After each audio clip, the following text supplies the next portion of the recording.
पाकिस्तान की सेना ने अफगानिस्तान के सीमावर्ती क्षेत्रों में हवाई हमले किए हैं।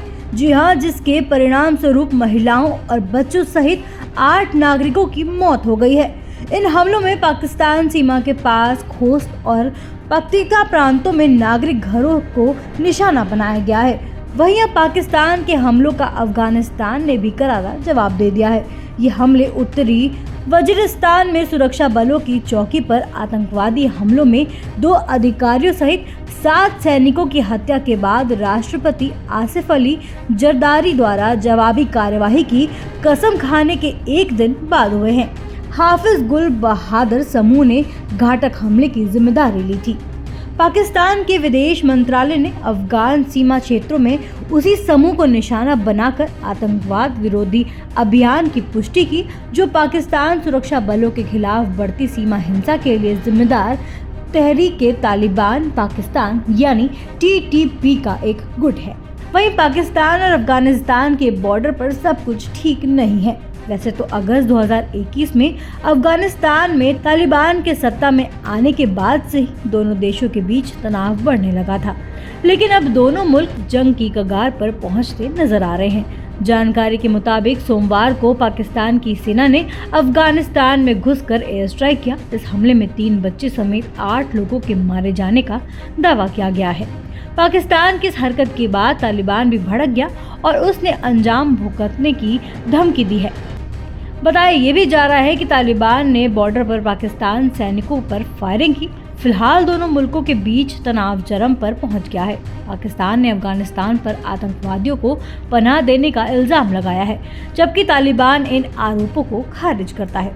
अभी तक पाकिस्तान की ओर से ये नहीं बताया गया है कि ये हमला क्यों किया गया है, लेकिन पाकिस्तान सरकार और सुरक्षा अधिकारियों का दावा है कि हाल ही के महीनों में आतंकी हमले बढ़ रहे हैं, जिनकी जिम्मेदारी तहरीक-ए-तालिबान पाकिस्तान यानी TTP ने ली थी।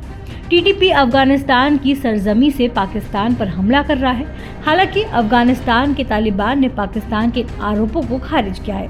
तालिबान के प्रवक्ता जबीउल्लाह मुजाहिद ने कहा कि अफगानिस्तान किसी को भी अपनी सुरक्षा से समझौता करने की इजाज़त नहीं देता है। मुजाहिदीन ने यह भी कहा कि पाकिस्तान अपनी सरजमी पर कंट्रोल नहीं कर पा रहा है, तो उसे वहां की समस्याओं के लिए अफगानिस्तान पर दोष नहीं मढ़ना चाहिए।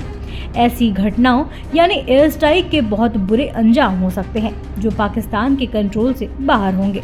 वहीं दूसरी ओर तालिबान सरकार ने हवाई हमलों की निंदा की है और इसे अफगानिस्तान की संप्रभुता का उल्लंघन बताया है। उन्होंने चेतावनी देते हुए कहा कि इस तरह की कार्यवाही से गंभीर परिणाम हो सकते हैं और घटनाओं के बढ़ने की संभावना पाकिस्तान की प्रबंधन क्षमता से परे हो सकती है। अफगानिस्तान में पाकिस्तान के विशेष प्रतिनिधि राजदूत आसिफ दुरानी ने शनिवार को अफगानिस्तान पर आतंकवादियों को पनाह देने का आरोप लगाया था, जिसमें 5000 से 6000 तहरीक-ए-तालिबान पाकिस्तान के आतंकवादी और उनके परिवार शामिल हैं।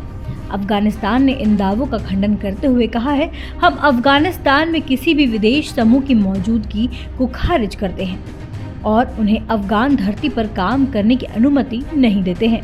वहीं अफगानिस्तान में जब से तालिबान सत्ता में आया है, तब से पाकिस्तान और अफगानिस्तान के बीच तनाव को ज्यादा बढ़ गया है। ऐसे में दोनों मुल्कों की सीमाओं पर गोलीबारी और हवाई हमले, एयर स्ट्राइक कोई नई बात नहीं रह गई है। अफगानिस्तान की सत्ता संभालने के बाद पाकिस्तान को उम्मीद थी कि अफगान तालिबान TTP को काबू में रखेगा, लेकिन ऐसा कुछ भी नहीं हुआ, बल्कि TTP और तेजी से बदल गया। कहा जाता है कि पहले TTP में कई सारे गुट थे जो आपस में लड़ते झगड़ते रहते थे, लेकिन तालिबान के सत्ता में आने के बाद सब एक हो गए हैं। यही वजह है कि दोनों मुल्कों के बीच तनातनी बढ़ती नजर आ रही है।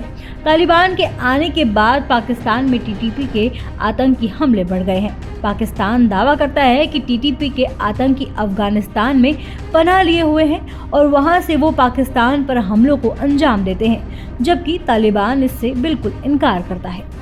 ऐसी ही देश दुनिया की तमाम अपडेट्स के लिए देखते रहें समय डिजिटल। वीडियो को लाइक करें, दोस्तों के साथ शेयर करें और चैनल को सब्सक्राइब करना बिल्कुल ना भूलें।